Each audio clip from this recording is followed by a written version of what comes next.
Hello and welcome, I'm M4Numbers and this is Nuclear Throne. Crypt to the Necrodancer, enter the Gungeon. I'm M4Numbers and this is the Binding of Isaac Rebirth. And you're watching the Nerd Fighters.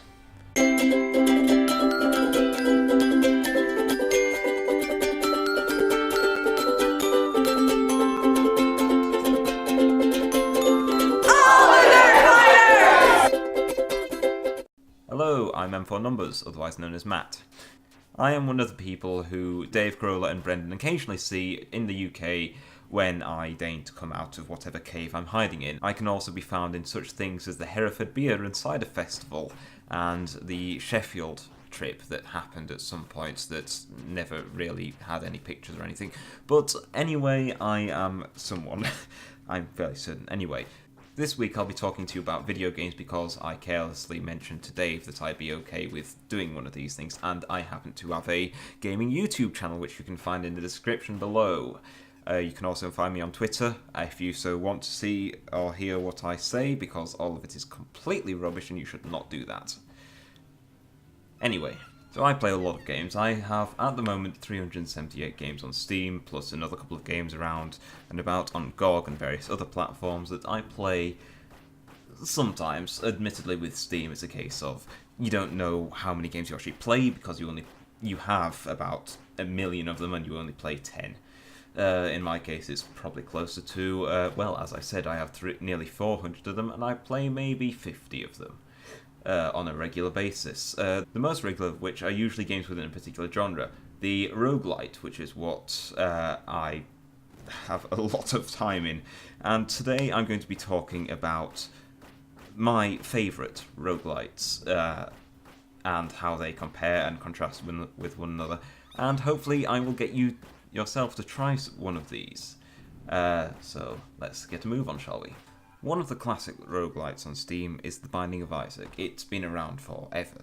Well, more or less. It's been, the first version came out in 2011, or it was on Steam in 2011, it was probably on Newgrounds a bit before that, and the remastered version, Rebirth, came out recently in 2014, so it's got a bit of a legacy. Both the original and the remaster have the most playtime in my library.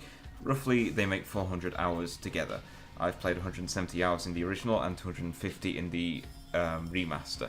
And it's fair to say that I enjoy Rebirth. It was arguably the first roguelite that I played on Steam. I probably played something else before that, but it's the one that I had the most fun in, and it's the one that I continued the most. And the reason for that is arguably, well, the reason for that I picked it up was because I watched Northern Lion on YouTube, and he basically just plays The Binding of Isaac, so I picked it up because of watching him play it. Then I got the remaster, and I played it a lot. It's got some of my proudest achievements in gaming, such as an occasion where I was able to play as the Lost, which is a character in the original one where if you, well, in an early version of it, where if you got hit once, you died, and I completed all of the achievements for the Lost. I went and competed against Blue Baby, I competed against the Lamb. Was the Lamb even there at that point? Probably. I killed Mega Satan with it, and I defeated Boss Rush with it. And it's just... it was a lot of fun, and however, it's one of the oldest games in my library at this point, because it just is. There's not too much else to say about it, because it's old. It's showing its age at this point because of how the game hasn't really changed over 5 years by this point. 5 years? 6 years at this point.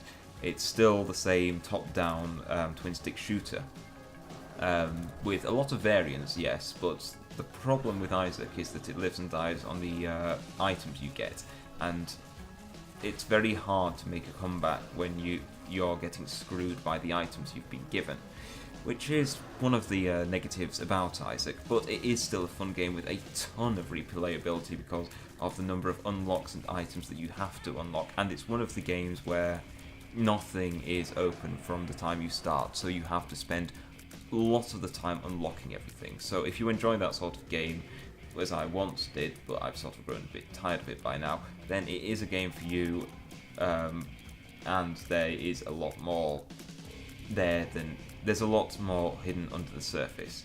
Having said that, for someone who is new to the genre, it is kind of hard. It's easy if you know what you're doing, because as most things are, it's learned practice, and once you know what you're doing, there's a phrase that Northernlion uses, which is, you just need to live long enough to be carried by the game, which is what eventually happens, usually. So, yeah, Isaac. Of course, Isaac isn't perfect, so that's where the next game comes in. Nuclear Throne. This is one of the games that I actually have a lot of videos on my channel, and it's the game that I go to if I have a spare 5-10 minutes, maybe 15 if I'm feeling comfortable, and it's one where I can just play very quickly, because it's a shorter game. Isaac and a lot of the other games on this in this video are hour-long videos usually. They're hour-long runs because just the length of how far each game goes. But Nuclear Throne is a lot shorter. Oh, well, it can be. It is technically endless if you want to go that far, but you can finish a run in about 10 minutes if you're feeling good about yourself, and that's nice to be able to do. It might actually take 15 if you go if you're slower, but somewhere between that time. It's a short game mode, and it's a lot different from Isaac. It's still a top-down twin-stick shooter, but it's you can control the bullets with the mouse, for one thing, so you actually have a greater degree of control, and it's a lot more, I want to say tight in a way, because it's a lot less roomy. Well, no. Yes. I mean, yes. It's just an arena you're thrown into, and you have to be the one to manage where you're stood, where your enemies are, what you're doing with your guns, whether this gun is the right gun or whether you should switch to the other gun because it's a better match for the enemies. And it's a lot more, I can't really say traditional because there's no real traditional for this, but it feels a lot more traditional in the twin stick sense as opposed to Isaac, and it's a lot more skill based than Isaac as well, because you don't get items or anything, you get mutations, which are very simply buffs. They are just what happens, just a couple of passive effects that you have. The guns, you can sort of say play a part, but you can go to the end game with a pistol if you so wanted to. It'd just be annoying because you'd be clicking it all the time, and the guns are generally varied, and you will see at least one of every type while you're going through a run, so it doesn't matter too much. The variance in it is in how you survive the floors, and whether you do survive the floors, because this is arguably much harder than Isaac, in that you are surviving against a whole floor of enemies that are coming for your face with various amounts of guns. And the bosses themselves are a nightmare to deal with if you are caught by them in a tricky situation, such as getting cornered in the floor, or you run out of ammo and then you have to quickly decide, you have to quickly find a new gun, or switch to your second gun and deal with it another way. So it's a much more frantic game than Isaac, and I enjoy that more than Isaac as a sort of a refreshing 5-minute break. But perhaps the biggest reason I don't really play Isaac anymore is because Enter the Gungeon exists. And Enter the Gungeon, for me, is a perfect example of what happens when a game which is simply better comes out. Because this is the game that I say I will play instead of Isaac at this point in time, because it's a much more enjoyable experience for me. It does everything that Isaac does, and, well, does it better, in a way. Your experience may vary, but I believe that Enter the Gungeon is a better game than Isaac. And the Gungeon is simply, it's a game filled with puns, basically. And the aim of the game is for each character to shoot their past. So each of them have done something in the past that they regret and they want to change it. So in each of those you have to go back to the past and basically shoot it, as I said. It's a game of, it's more of a bullet hell than Isaac is, even though Isaac is a bullet hell, and so is Nuclear Throne, but you can really tell with this, because it is... it's much more cleaner and beautiful game, in a way. You have to be the one that has to maneuver between all the bullets coming at you, dodge rolling and shooting at enemies tactically, reloading when you have time or when you need to, and it's a much... Again, it's more frantic than Isaac, I believe. It's slightly less frantic than Nuclear Throne because you're not being thrown together with all the enemies, but it can be very frantic against some of the bosses, which are proper bullet hell bosses, instead of some of Isaac's bosses, which are less bullet helly and more just positioning. Against someone like the Bloat in Isaac, you never really see a boss like that. There are only bosses which have bullet hell attacks, and in that sense it's a lot more predictable in a way. You will only see bullets coming at you. Is that really predictable? I guess so. But the variance in Gungeon comes from the guns you can pick up, and of course the room layouts, the enemies, the bosses, etc. But the guns are the stars of the show because you get wondrous amounts of guns. There's all the way from guns which are... There's a unicorn horn, to your basic box standard pea shooter, which shoots peas, and again all the way back up to bazookas, which just shoot, well, rockets. It varies from the mundane to the ridiculous, and the guns are just fun to shoot. However, this depends on what guns you actually get, because just like Isaac, it depends on the random number generator as to whether or not you will get good guns.